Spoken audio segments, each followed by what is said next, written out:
Ya, pemirsa, terima kasih Anda masih bergabung bersama kami di Market Review dan kami masih berbincang menanti konglomerasi baru bisnis digital di Indonesia. Masih berbincang bersama Bapak Heru Sutadi, Direktur Eksekutif ICT Institute. Pak Heru, menarik apa yang tadi Anda sudah sampaikan di segmen sebelumnya, bagaimana sebetulnya merger dari Tokopedia dan juga Gojek ini akan menimbulkan dinamika baru lah ya terhadap industri digital atau bisnis digital di Indonesia ataupun mungkin ke sektor yang lain. Tadi kita sempat bahas sedikit mengenai bagaimana mergernya mereka ini akan memberikan dampak cukup signifikan terhadap bisnis logistik yang sebelumnya kita sempat kemudian ramalkan bisnis logistik akan menarik apalagi mengikuti perkembangan e-commerce yang luar biasa masif. Mungkin Anda bisa elaborasi ini Pak Heru. Jadi nanti logistik itu memang akan ada terbagi-bagi sih memang gitu ya. Ada mungkin wilayah yang memang di transportasi online ini belum eksis atau mungkin juga belum optimal, mereka bisa masuk. Tapi yang diwaspadai adalah di wilayah-wilayah yang memang jalur transportasi online-nya sudah demikian bagus gitu ya. Jadi yang mungkin posisi mereka ini bisa sedikit terpinggirkan lah gitu, karena dengan misalnya Gojek gabung dengan Tokopedia dalam kasus ini, ya mereka akan memanfaatkan Gojeknya itu sendiri, apakah Gojek, Gokar gitu ya, untuk juga sebagai kendaraan logistik nih untuk mengirimkan barang yang tidak hanya mungkin biasanya 2-3 hari gitu ya, atau 1 hari maksimal gitu ya, tapi nanti dalam beberapa jam sudah bisa kita dapatkan barang yang kita pesan melalui e-commerce nanti. Baik, kita menyikapi ini hanya sebagai business as usual atau kemudian ini akan memberikan sebuah iklim bisnis yang mungkin dikategorikan tidak sehat ataupun mungkin memakan sektor bisnis yang lain, Pak Heru, menurut Anda?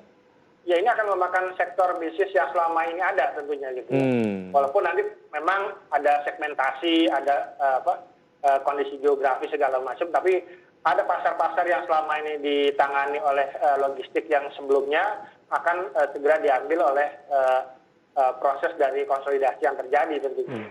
Oke, baik. Kita akan bicara pengaruh dari rencana ataupun wacana mergernya Tokopedia dengan Gojek untuk sektor-sektor yang sama lah.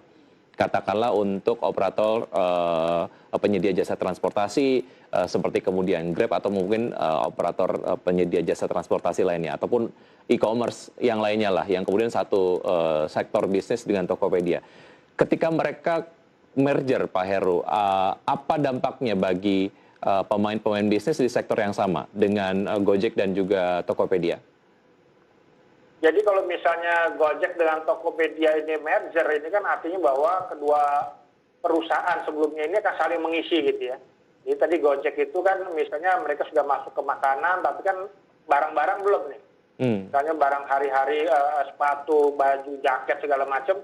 Nanti mereka bisa juga berbisnis di bidang itu karena mengambil dari yang ditawarkan oleh Tokopedia gitu. Kemudian Tokopedia juga memperkuat layanan pengirimannya gitu ya. Nah ini menjadi sisi positif atau kelebihan dari Gojek dan Tokopedia, di mana yang mungkin perusahaan e-commerce yang lain nggak bisa nih mereka kirim dalam waktu cepat gitu ya. Atau perusahaan transportasi online juga tidak memiliki layanan yang diperdagangkan itu demikian banyak gitu ya. Sehingga memang mau tidak mau ini jadi reference juga langkah bagi mungkin yang memiliki usaha di transportasi online, di e-commerce juga untuk mungkin saling juga menjajaki konsolidasi satu dengan lainnya gitu ya.